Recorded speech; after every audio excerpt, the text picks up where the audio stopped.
Sahabat hikmah di balik kisah.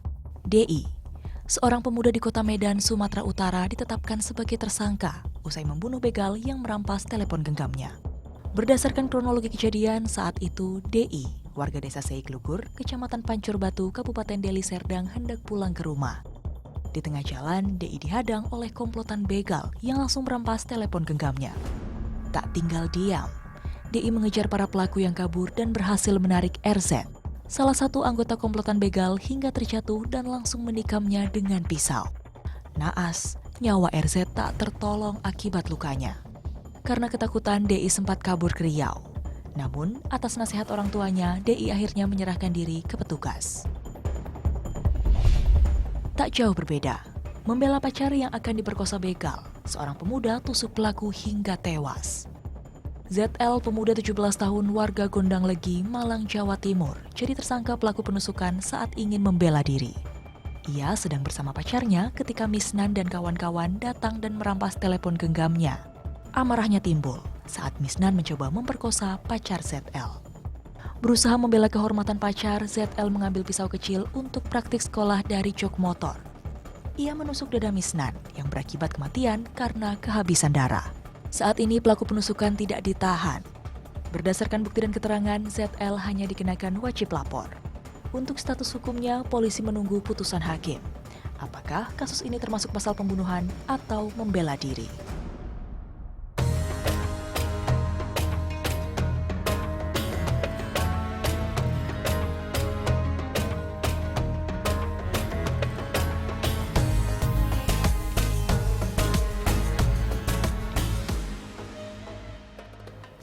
Assalamualaikum warahmatullahi wabarakatuh.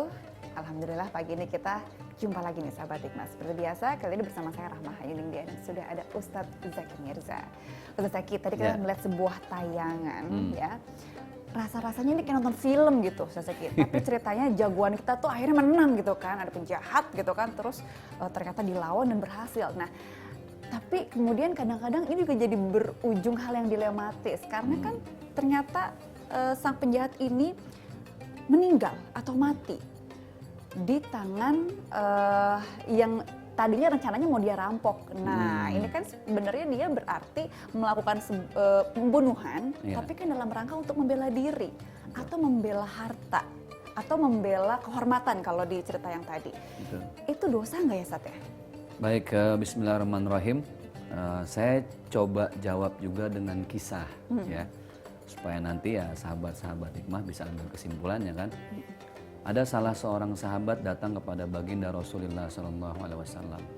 Ya Rasulullah, apa pendapatmu jika pada suatu hari ada orang yang datang kepadaku, kemudian dia ingin merampas, mengambil apa yang jadi milikku. Rasul bertanya, merampas, mengemis, apa meminta? Ini merampas ya Rasulullah, dipaksa. Jadi hartanya betul-betul pengen dicolong lah, dibegal dan istilah kekiniannya banyak lah ya, digarong, dirampok dan lain sebagainya. Lalu kemudian Rasulullah menjawab, maka kewajibanmu adalah melindungi hartamu. Terus ya Rasulullah, di saat orang itu ingin membunuhku, apa yang harus aku lakukan? Maka engkau harus lawan. Jangan sampai engkau biarkan orang itu mengambil hartamu. Lalu Rasulullah, apabila yang terjadi ketika aku melawan, aku terbunuh. Maka bagaimana posisiku? Maka mati syahid untukmu. Jadi ini salah satu tiket menuju surga itu adalah ketika kita membela harta dan kehormatan. Dan orang-orang yang kita sayang tentunya. Sahabat ini kembali bertanya, kalau aku yang membunuh ya Rasulullah, dalam rangka membela diri, maka bagaimana status orang itu di akhirat? Maka neraka bagi orang itu. Kan kasihan orang yang begitu ya. Udah mati, dibunuh, neraka lagi kan. Iya. Makanya ini sebuah kewajiban untuk kita membela. Jadi ya zaman sekarang kenapa wanita banyak belajar ilmu bela diri, ada yang belajar karate, sekarang lagi ngehits Muay Thai gitu kan dan lain sebagainya. Karena memang membela diri, kehormatan, kemudian wibawa itu juga bagian dari kewajiban kita sebagai muslim. Jadi harus dibela. Jadi nggak dosa ya Sat ya, kalau kita misalnya kita mau dirampok Terus misalnya bablas nih, jago kungfu nih misalnya saya, Iya. nggak sengaja ternyata Refleks. si jurusnya itu Iya. membuat dia meninggal dunia gitu, berarti Iya. nggak dosa dong? Kisah tadi kan sudah menjelaskan bahwa walaupun orang itu terbunuh karena kita membela diri, maka orang itu yang masuk neraka. Nah, permasalahan sekarang nih sahabat-sahabat hikmah adalah kita hidup di satu negara yang punya hukum. Iya. Pasti ada proses hukum yang harus kita lalui. Dan ya insya Allah kalau memang proses hukumnya adil, ada sesuatu yang pada akhirnya orang yang ngebunuh karena ngebela diri itu ya di pihak yang benar. Kalaupun dia mendapatkan hukuman, pasti ada dispensasi dan lain sebagainya. Itu kembali ke hukum negara pastinya. Gitu. Pasti banyak pertimbangannya lah ya Nah, ketika itu, itu. sebelum vonis itu jatuh gitu ya. Iya. Nah, Ustaz, kalau dalam Islam sejauh mana Ustaz ya, perempuan terutama itu boleh membela diri atau boleh membekali diri dengan hal-hal yang sifatnya itu, misalnya kalau dalam bahaya kita bisa mempertahankan diri itu ada nggak Ustaz? Jadi gini, Rasulullah SAW ini mesti kita lihat ya. Posisinya berperang Rasulullah ini kan 80% lebih itu bertahan, bukan menyerang. Ya. Ketika bertahan ini kan juga perlu ilmu, perlu pasukan militer, perlu kuda-kuda yang hebat dan tangguh.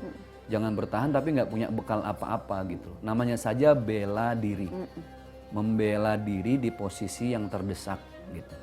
Nah cuman banyak yang laki-laki, perempuan belajar bela diri buat sombong-sombongan gitu loh. Baru tahu 1-2 jurus udah masuk pasar, gebrak-gebrak meja, minta jatah reman. Padahal kalau dilawan ya itu aja jurusnya gitu kan. Coba lihat orang yang betul-betul ahli ilmu bela diri, pasti nggak kelihatan dia bisa bela diri. Karena apa? Karena dalam bela diri pun diajarin rendah hati, tidak sombong. Makanya kalau kita tahu Tai Chi Master, itu kan dalam strata ilmu kungfu dia paling tinggi nih gitu ya. Dulu ada filmnya Jet Li apa segala macam itu. Jadi ketika dia Ketahuan angkatannya nih Ustaz. tua amat dong. Jadi dia bisa menyatu dengan alam. Ini ilmu Tai Chi Master. Nah, artinya bela diri ini tetap ketika dia diserang sekalipun, dia tidak akan melawan ketika belum di posisi yang terdesak. Nah, jadi belajar ilmu bela diri harus diimbangi dengan belajar akhlak juga nih. Iya, ternyata. Makanya kenapa kalau orang belajar ilmu silat, beksi, ilmu-ilmu bela diri kampung ya, di Sumatera Barat, di Betawi, biasanya nggak cuma diajarin ilmu bela dirinya, tapi diajarin juga untuk rendah hatinya. Jadi jangan sampai membela diri, tapi tidak tahu akhlak dan etika. Dalam keadaan terdesak, baru keluar semua jurusnya. Jadi Islam ini indah banget sebenarnya. Kenapa? Karena bahkan setiap kita diharuskan menjaga harta. Rasulullah berperang itu untuk menjaga kehormatan agama Islam.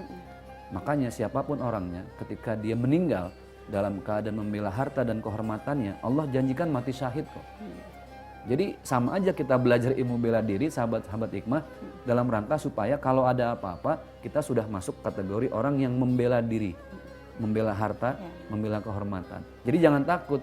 Kan kalaupun kita kenapa-napa itu mati syahid. Gitu. Itu dia. Nah, udah belajar belum Mbak ilmu bela diri? Saya punya satu jurus bela diri yang paling ampuh. Apa tuh? Tapi kalau lagi masak, Ustaz. Oh gitu? Iya, kalau lagi masak saya punya jurus bela diri. Jadi kalau pas lagi disajiin, terus ada yang makan, ternyata nggak enak, saya bilang, jangan sekali-kali mencela makanan. Nah, itu jurus ampuh saya tuh, Ustaz. Itu ngebela diri namanya ya, bukan bela diri. Tapi Ustaz, nah ini kan juga jadi pertanyaan banyak orang nih. Oke. Emang kenapa sih kita nggak boleh mencela makanan? Nah, itu. Kita Ini nyambung ya. Nyambung. Gara-gara Ustaz nanyain saya bisa jurus apa. Oke, siap. Kita akan bahas usai jeda ya, sahabat hikmah.